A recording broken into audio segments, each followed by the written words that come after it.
and welcome back. So we are on the subject of mindset, and I am talking today to Graham Hendry. Now, he's a leadership mindset coach and holistic lifestyle consultant with the Academy of Language Therapy and Life Coaching. I also know he's a podcast host. That's how I met him, and I was on his podcast. And I've yet to bring him back on mine, and that will happen.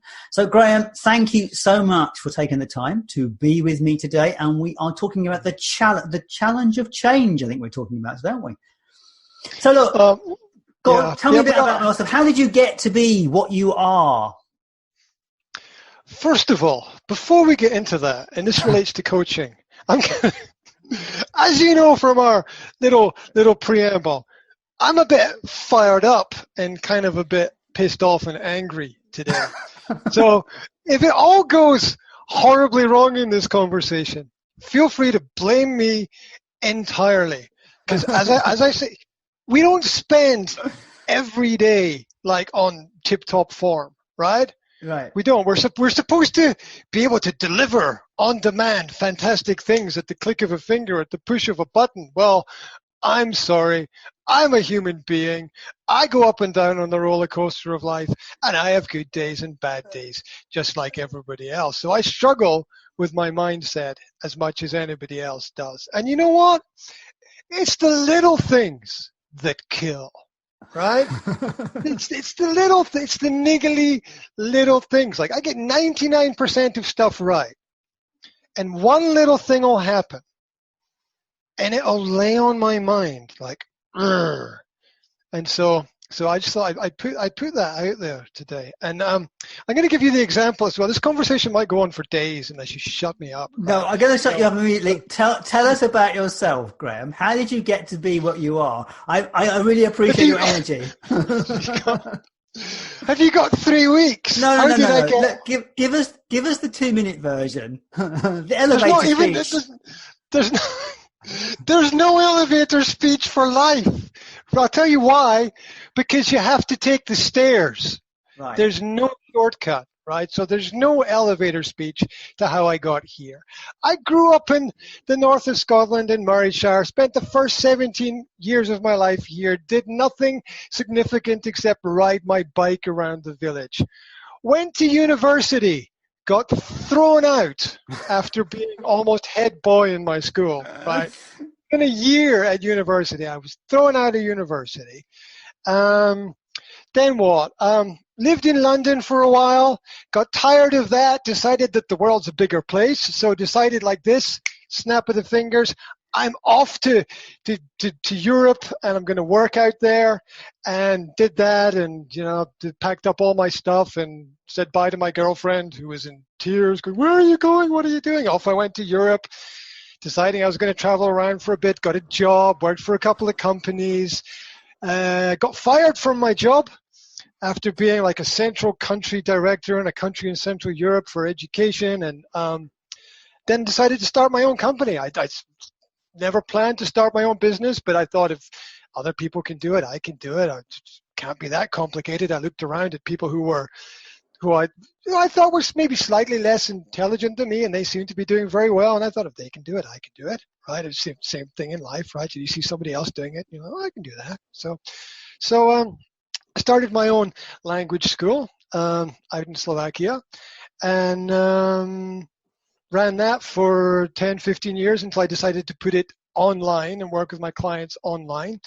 And with everybody who'd learned a language, it turned out the language wasn't enough and they needed more personal development beyond learning the language. So I started to do personal development coaching with them and to help businesses. And then once the business was fully online, I moved back to where I am in Scotland right now, helping out various members of my family by living here and doing some work at the same time. And that's the not straight road with 99.9% of all the interesting information left out. Does that make sense?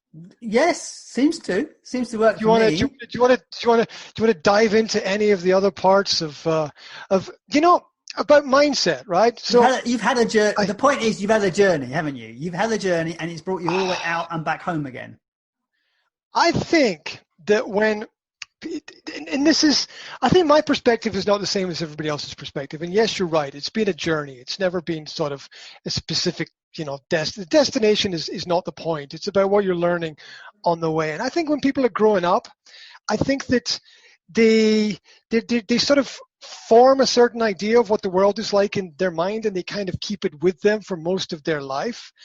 And I think that what happened to me is that when I left Britain, the bubble that I lived in sort of burst and exploded, because I landed in a foreign country where I couldn't speak the language, and I had to communicate with people, and every reference that I had for what was normal was different. The food was different, the music was different, the daily habits were different, the sleeping patterns were different, the clothes that people wore were different. And suddenly I had this revelation that everything I'd ever learned was useless and pointless, and that I had to start again. And at that point, I began the journey of transforming my mindset, which was that there's not just one right way. There's 100,000 different right ways, and a lot of us are on the wrong path at certain periods of time, and they need to change. And my niggle with a lot of coaching is that a lot of coaching with people is telling everybody it's okay to be you, things are all right. And my perspective is sometimes it's not okay to be you, because sometimes things are not all right. Sometimes you've got to change to survive. You've got to change to grow. You've got to change to move forward. And that requires flicking a switch, which might be doing just one thing, or it might be the result of a whole chain of long processes of things, because nobody quite knows when the light is going to come on in the mind. So, I mean, we are looking at the mindset of change. And obviously you went through major change because you changed country and you had to experience that, experience that shift. So yeah, well, that's one point, the changing country.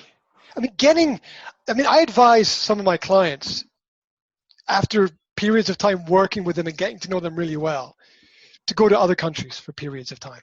Yeah, and they're like, well, what do you mean go to another country for a period of time? I'm like, it's not working where you are. And we'll get into time, place, and people and this triangular relationship of what I think is very important in people's lives. But there's times when you need to go.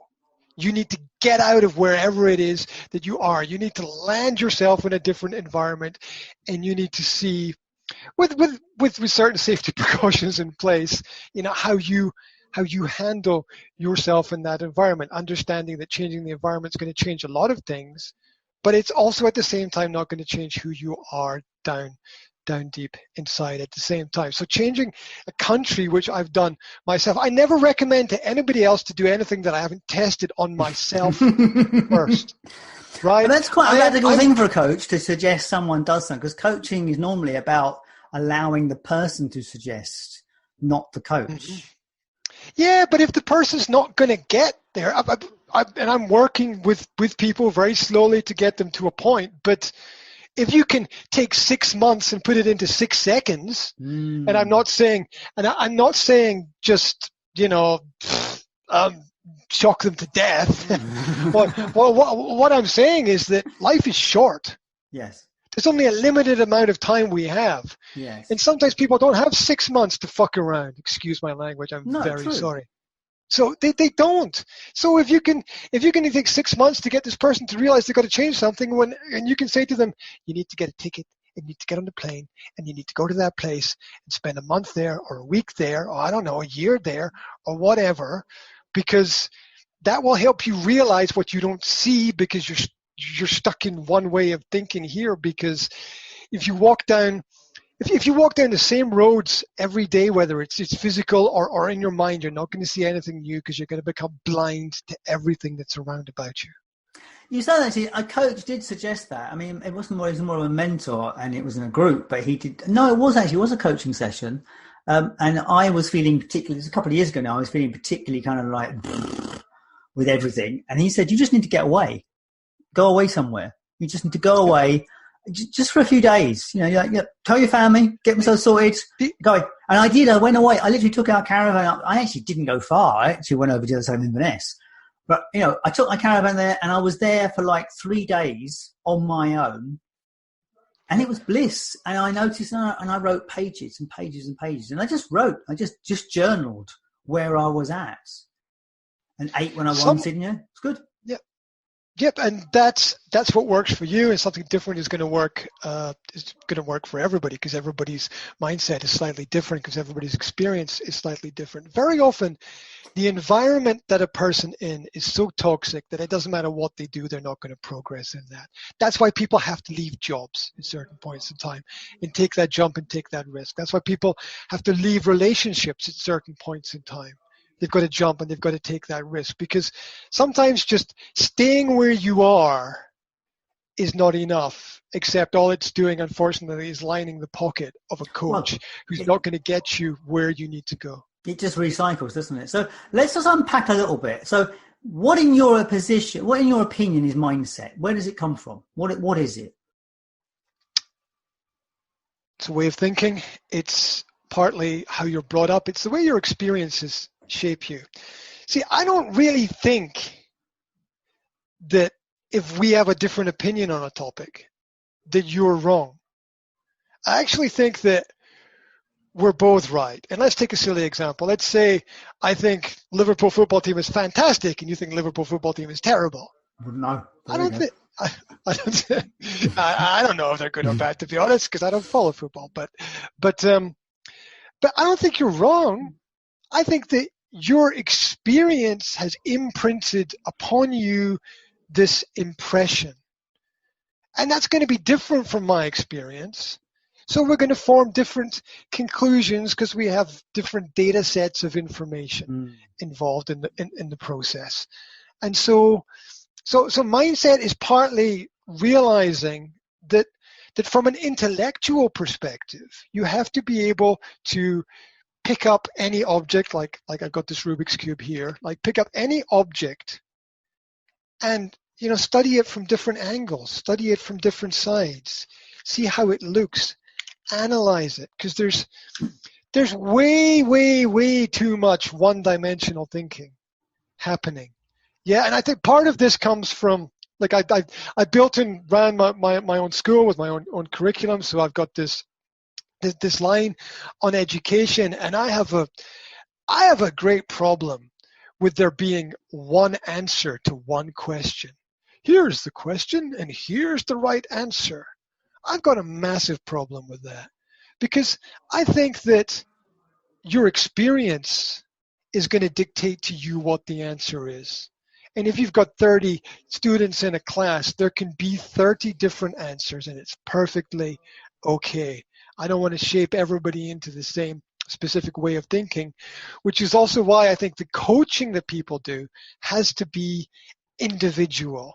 You have to get into the mind of the person and understand what has shaped that person's thinking. Now, I know there might be people watching this that I don't know them and I don't know what their problem is, and we're going to talk about a lot of things in general. But if you want to bore down to what the problem is for each person, you've got to get inside their mind, like I did when I was language tutoring, because in order to understand where the problem is, you have to get into a person's head and understand what is causing the breakdown, what is causing the mistake, what is causing the problem. Where does that problem come from? Because I don't think that people think wrongly. They're just using the experience that they have. And language as a construct is a very practical development. The structure is positive, negative, question.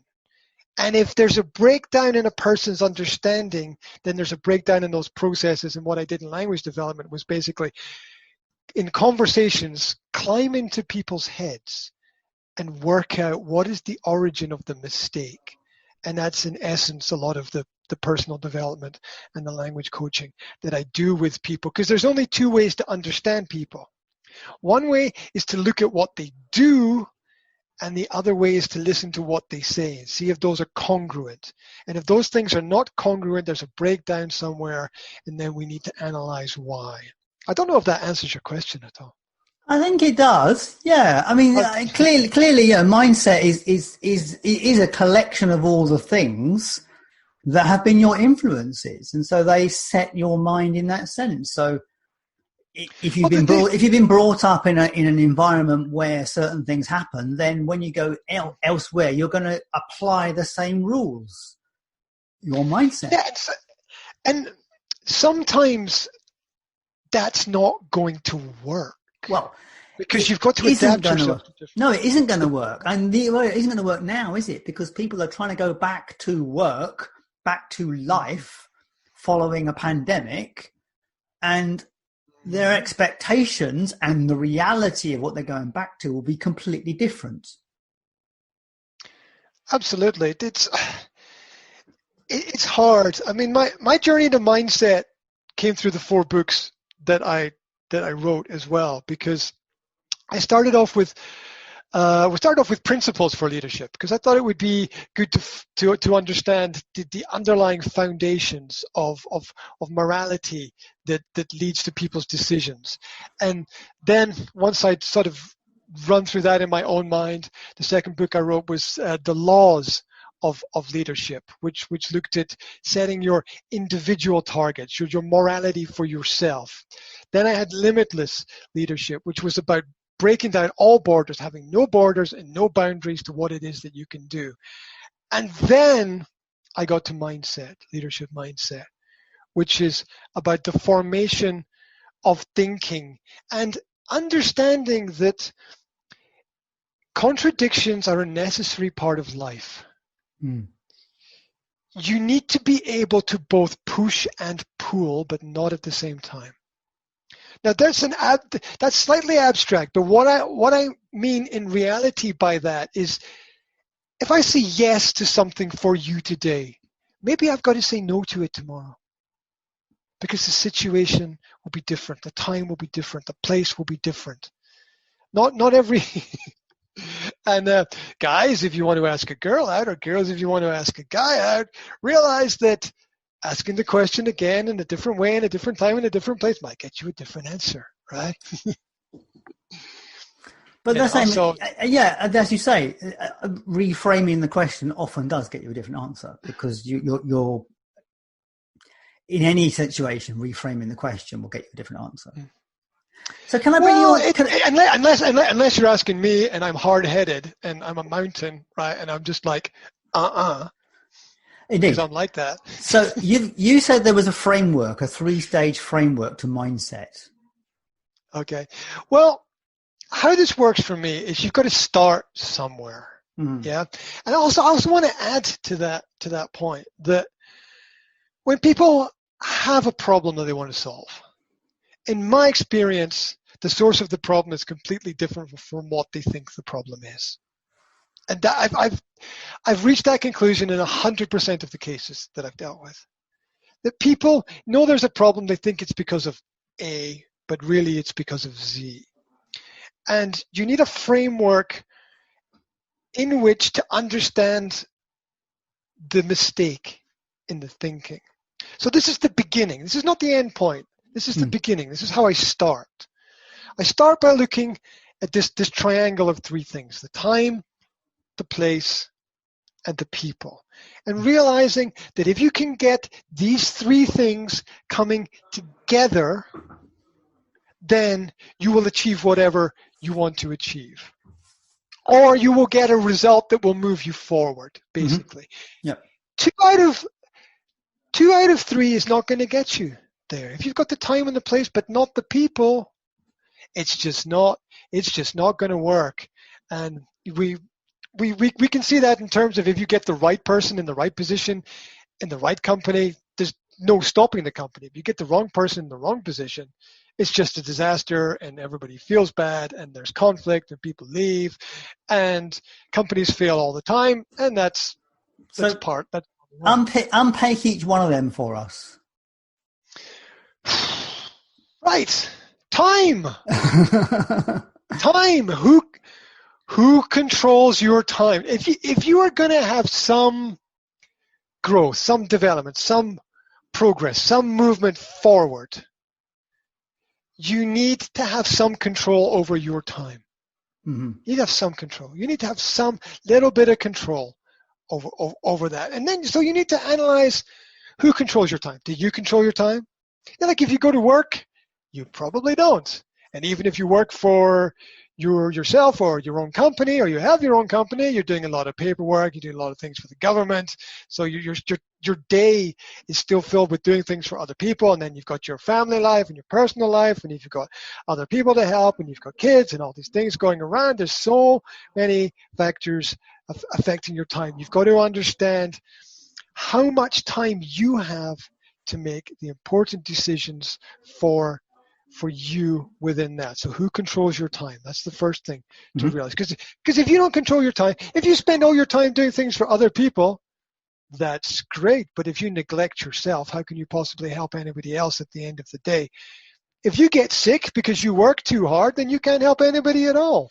So there's sort of this idea that being selfish is bad, but it's a holistic principle. And I try to make all my coaching basically holistic, which is understanding that in the circle of life, everything is good up to a point, and then it's just not good anymore. Or everything is bad up to a point, and then it's just not bad anymore. There's that old airline thing, isn't it? Put your own oxygen mask on first. Yep, absolutely. Look,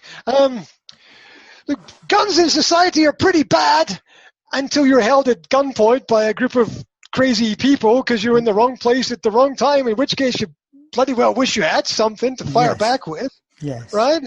So it's everything is good up to a point, and then it's not good.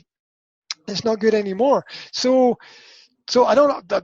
I've lost my train of thought within that. You were covering time, and then we moved on to the next one. So time, obviously, we have to control our time and use our time appropriately. Yes, absolutely, and realize how much, and realize if we really are in control of our time. Because some people think that, well, I'm in control of what I'm doing. Really? Because yes, I choose to help these people. Maybe, but they've got to benefit from you helping them as well. So don't ignore that. And the elephant in the room is there's such a thing as narcissistic personality disorder, where people think they're in control, but they're absolutely not in control. And there's a hell of a lot of gaslighting as well. Anyway, moving on to the second thing, place. The environment dictates almost everything that you do. Crazy, right? Huh? Mm-hmm. But it does. The place where you are probably provides your food. It provides the air that you breathe. You have to live in and around and surrounded by other people. You have to live with them in their lives too. Business is dependent upon the environment. Most businesses are dependent upon the resources that you can get from the environment that you're in. So we're in the north of Scotland. So whiskey is completely dependent upon resources available in the environment. A huge industry. Fishing is completely dependent upon the resources in the environment. So most businesses are built under tourism. Yeah. But people, isn't it? I mean, like, so as you say, as you point out, we're in the north of Scotland, and there are not that many people here. There are, but by nothing by level as there are in the city. And so, oh yeah, absolutely. I remember talking to a baker years ago, and he said, "I can develop a new loaf of bread," and he said, "I'll be lucky if I sell, 20,000 loaves a year." He said, "Whereas my mates down in Manchester, they'll develop a new loaf of bread, and they'll sell 100,000, 200,000 loaves of bread a year." Just without thinking about it. There's a difference in scale because of the number of people eating. Absolutely. I've lived, and once again, let's go back to that. I will not suggest anything to anybody else that I have not done or experienced myself. Mm-hmm. Yeah. And I've lived in 23 different places in my life. And I can tell you, and mark that together with the fact that for the first 17 years of my life, I lived in one place, right? Yeah, you've travelled a lot, haven't you? Because you ain't that old. Yep. I look younger than I am. Okay. It's the exercise. You got to do exercise, mindset, right? Because you got to fit in those things every day, 1 hour, right? Anyway, so I lived in 23 different places, and I'm very, very, very aware of the fact that my mental state depended a lot on the actual place where I lived, because that was kind of the root of everything that I returned to. It was, it's where I slept, and I guess the average person sleeps for a quarter to a third of their day, right? So you're going to spend a lot of time in that place, so you need like quality of sleep while you're there. It's the place where you start at, it's the place where you finish at most days. So your home is going to play a big factor there. And if you think about, if you're going to work, you're going to the same place every day, and that's going to affect the environment. One thing that I noticed from going in and out of a lot of companies is I can tell instantly if a company recognizes the importance of its environment by walking in, because if it's tidy, if it's organized, if it's clean, if it's well presented, and if it's up to date. The number of companies that they're sitting in offices where they haven't changed the furniture, the chairs, they haven't changed the pictures in 3 to 5 years. You've got to switch it around at least every 3 years just to get people continually thinking about the fact that things can be different and things can grow. The number of companies not prepared to invest in that is staggering. It's absolutely frightening. And even on a personal level as well, what I did in one of the previous places that I lived was I printed out positive quotes on A4 pieces of paper and framed them, and I put them on the walls all around the flat in all the rooms, so that everywhere I was going, there were positive messages for me and my family to see. And I think that psychologically having that around was enough just to take my mindset to another level of thinking, realizing that being conscious of the difference between having the positive mentality on something or a negative mentality on something, or reacting in a positive way or a negative way to things. So the place that you live in, and you can have some control over it, but you've got to realize as well that most of the environment we don't control at all. It's controlled by other people, or it's natural, or it's whatever it is, right? Whether you live next to the sea or a volcano or whatever, your environment has some control over you, and you have to recognize what it is. So that's the second thing, the place. Right. The third part of the triangle is the people. Who do you surround yourself with? Are they lifting you up or pulling you down? Now, this is pretty obvious to most people who are involved in coaching, and in my experience of working with people tend to suffer greatly when they're not surrounded by people who are able to encourage them, show empathy towards them, understand them, and help them get to the next level. And sorry to say, in life, not everyone is on your side. I'm sorry. But there's that famous That's saying. The way it is. There's that famous saying. You're the result of the 5 people you spend most of your time with. I can't remember who said it now, but yeah. But everybody, every coach in the last 100 years. Yep, and also income as well. Your income is the average of the 5 people you spend the most time with as well. So it's not just about. Well, I guess in some ways it is, because when you are with a certain group of people who have a certain level of income, who spend at a certain level, you feel comfortable with them. And when you're with a people who spend higher than you, you've got to stretch to get there. Makes perfect sense. And it's the same with anything else. It's like if you're with a group of people that does a certain activity, then your proclivity to that activity is the same. So I guess it's just pretty natural, because they become your tribe, don't they, in a way, and you want to stay in the tribe. Oh yeah, you need to belong to something. Yeah. Somewhere. I mean, like, you can be successful as an individual, but unfortunately, you didn't get there by yourself, right?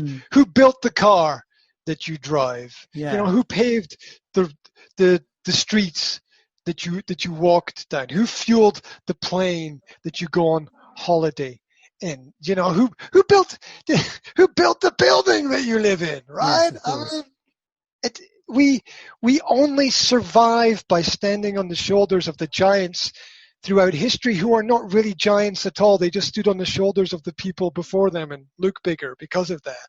Right? We're all struggling and we're all suffering. But understanding that the people around about, look, everybody knows you got a bad boss can ruin your life, right? You got to go to work every day and be unhappy in that kind of environment. So you've got to be aware of those elements. And it might not be just a bad boss. Sad to say, not everyone is a good parent. I'm sorry. Not everybody puts the work in necessary that the children need. I'm sorry, I know it's a controversial topic, but there's a lot of parents who abandon their kids. You say that. I mean, parents are doing the best job they can because that's the parenting they receive. They can only be as good as the parenting they receive, and so on and so on and so on. And it takes something to break that cycle.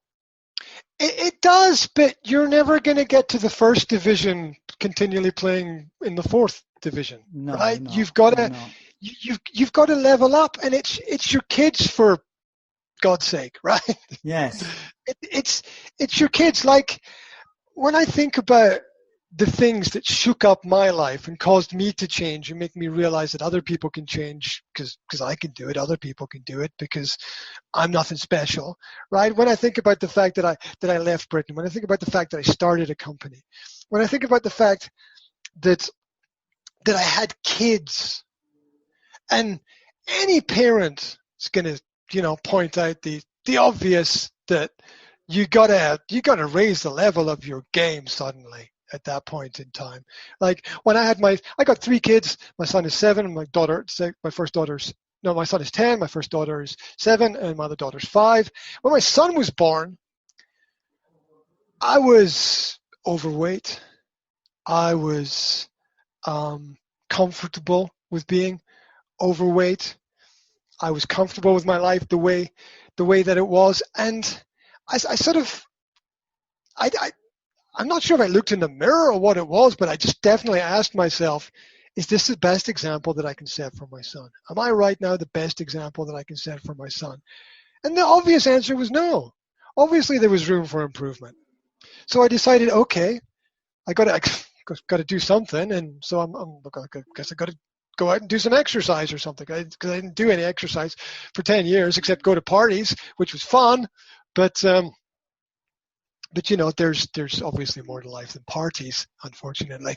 So when you get to my age, they don't have the same ring that they used to.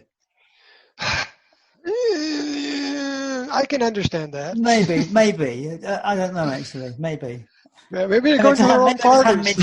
I haven't been invited to the right parties. Maybe that's it. That's it. That's a good party will never let you down. Bringing this all together into some coherence and something. How does someone who is looking at their life going, maybe my mindset needs changing? And I think the one thing that I'm taking away from this is change something to change your mindsets. That's a great point. Sometimes changing one thing is enough to change everything. The people think that you got to change everything. No. It's the domino effect, right? Just one domino at the beginning can knock over 100,000 other dominoes. I mean, your process of changing countries is a bit of an atomic bomb for the process, isn't it? Really. I mean, look, I'm the person who's jumped on a plane and gone to another country. But I know, but it is the nuclear option. More than once. It is the nuclear option, though, isn't it? Really. I could blow my life up. Boom.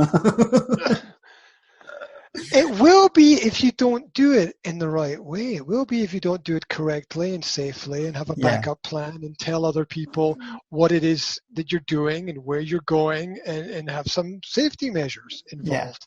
But hell, life is for living. Life is for living. Yes. If you don't take a risk every now and then, you're fucking dead already. I'm sorry. There's fucking people walking up and down the street outside here. I'll tell you, they're fucking dead already. They're shuffling around with their head down and their shoulders down. They're gone. Already, they're waiting to die for whatever reason, I don't know, and I'm sorry, and I'd like to help them, but you can see the light has gone from their eyes. You can see it, right? You've got to take a risk.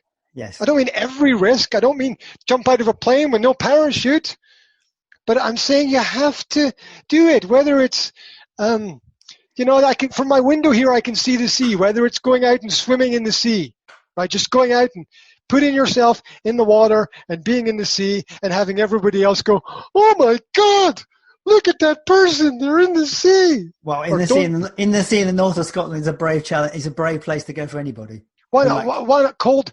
Put yourself in cold water. How many different coaches have built whole businesses on that principle of doing, like the Wim Hof principles of doing that, or Tony Robbins, every morning dunk yourself in cold water or whatever, right?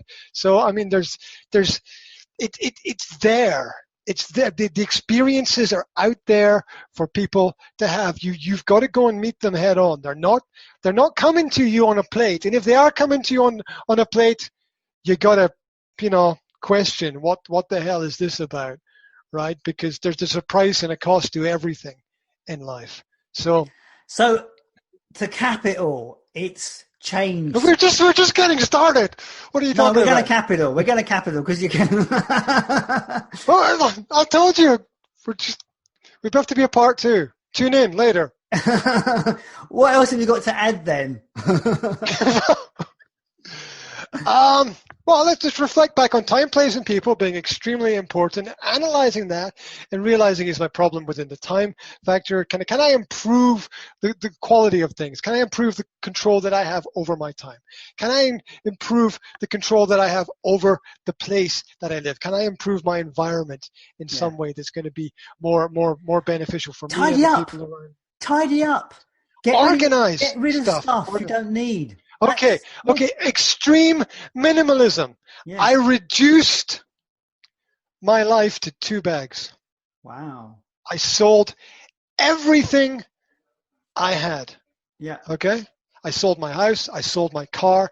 I sold everything I had. Now, I don't subject my partner and my kids to that. Okay, I do it to myself. I don't, because they're free to do whatever they want to do and have whatever they want to have, and that's cool. Because I'm not going to force my life on anybody else. Because I'm not. Force equals failure. Failure to persuade. Failure to convince. Failure to have an argument. Right. So I don't believe in forcing people to do things. I believe in options. Yeah. Options are extremely important. And if you don't have the option to say no, you don't have any option at all. It's not real. Yeah. So that's why I'm against so many elements of education. So change your environment. Do something about the environment. Put some pictures up on your walls. Change the color of the curtains. Wash your windows. Or go somewhere. Go somewhere else. Rent a place somewhere else for a week. Why do people go on holiday? What are you escaping from? Right? I mean, try to live your life in a place that you enjoy living in. Make it comfortable. Make it nice. Look at your room there. Nice chair, balanced colors, picture on the wall behind you. Make it nice. See behind the screen. You can't see behind the screen. That's irrelevant. Because you're controlling what people see. Yes, I am. And you're making the effort to do it as an example for other people. And that's the only way forward. You have to lead by example in your own life to a certain extent. For as long as you're following other people, you'll be in their shadow. That's okay. That's okay, but you got to step out of the shadow every now and then and get yourself some sunlight, because the sunlight's important. Sunlight's important to your health.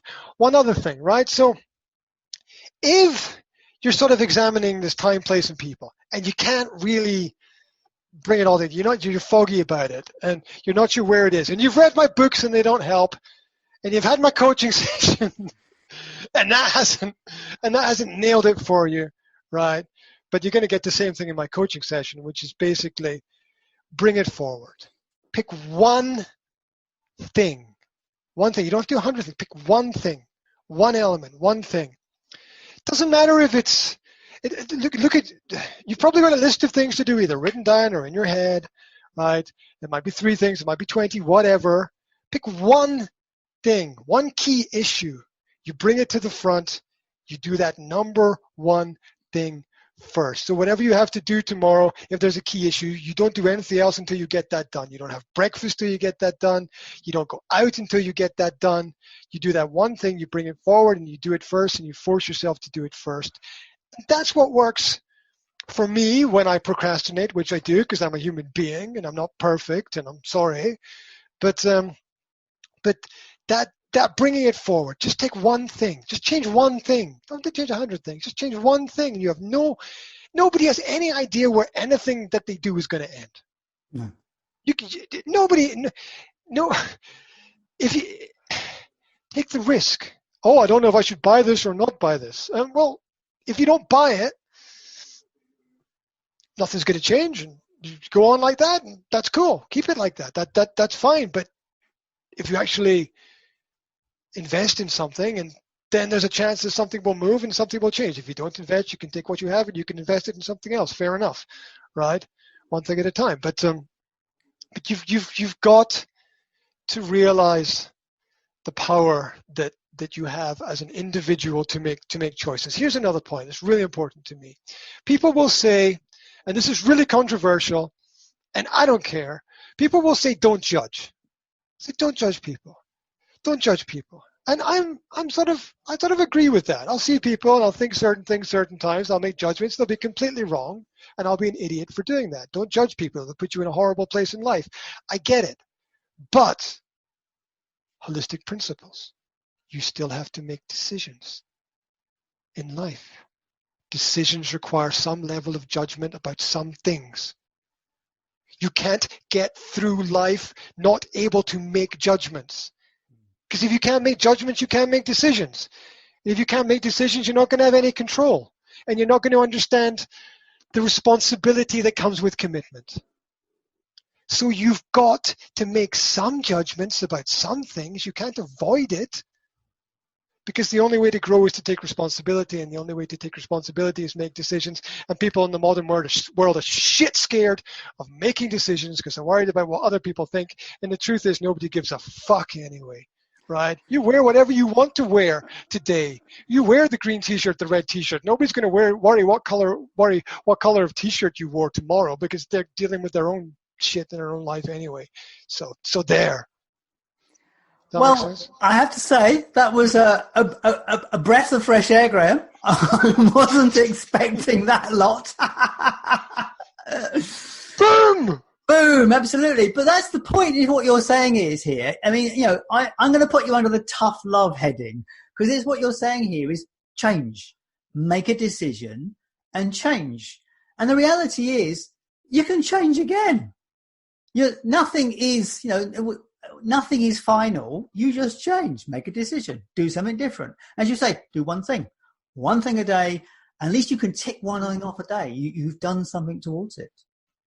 Well, absolutely. And you don't have to have complete transformation, and the best transformations are slow. Yes. Well, they're evolving.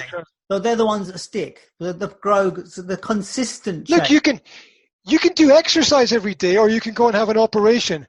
I'm telling you right now, it's a stupid idea to go and have the operation to lose the weight that you want to lose, right? And it's a much better idea to fix your mind or even trick your mind into doing that half an hour or that 1 hour of exercise a day, or changing your life to do something like I don't have a sit-down desk with a computer. I do all my work standing up because I know that burns off more calories for me doing this, and I'm a sort of jump around kind of person anyway, so that's what works for me. Or do something, pull an exercise bike in front of your computer and sit on that, or put one in front of the TV and do that. There's always a way. I have my chair. Oh, and no, then that's great as well. I have a swivel chair. There, swivel to your heart's content. So I'm going to wind up here because Graham, I don't think you've got a stop button. So look, this is just keep rocking. Look, I really advise you go and have a look at Graham's page and check out his stuff. Go and look at Graham's page on the system here, and you can see his various bits and pieces he offers. And reach out and connect with Graham if you're inspired by his energy, because I think he's an amazing guy. So thank you so much for turning up and being here with us today, Graham. I hope you've enjoyed it as much as I have. Thank you very much for the invitation. It's an honor to be on a bill with such amazing people who've accomplished great things, and it's an honor to spend time with you, because I've got such great respect for somebody who's going to organize such a big event and bring all these people together. I'm just in awe. I'm in awe of the work that you've. I'll polish my halo later. Thank you very much. You don't. No. You need to recognise that you did 23 countries and did all these things. They're just, we're all awesome. It's just that we don't see it in ourselves. But I'm not going to unpack that now, because I appreciate we need to wind up. When's part 2? Can I come? I've just started my engine. I know you have, Graham. I'm going to wind you up. Thank you so much for your time today. It's been fantastic to talk to you. All the best. Oh, it's and to you too. And if anybody's got any questions or wants to chat about anything, whatever, they can hit me up. You can find me online. Just put my name into Google, and you'll come up with a whole bunch of links, and there's no escape, right? They can find you basically on your speaker page, because all those links are there. So it's all the best. Anyway, thanks a lot. All the best.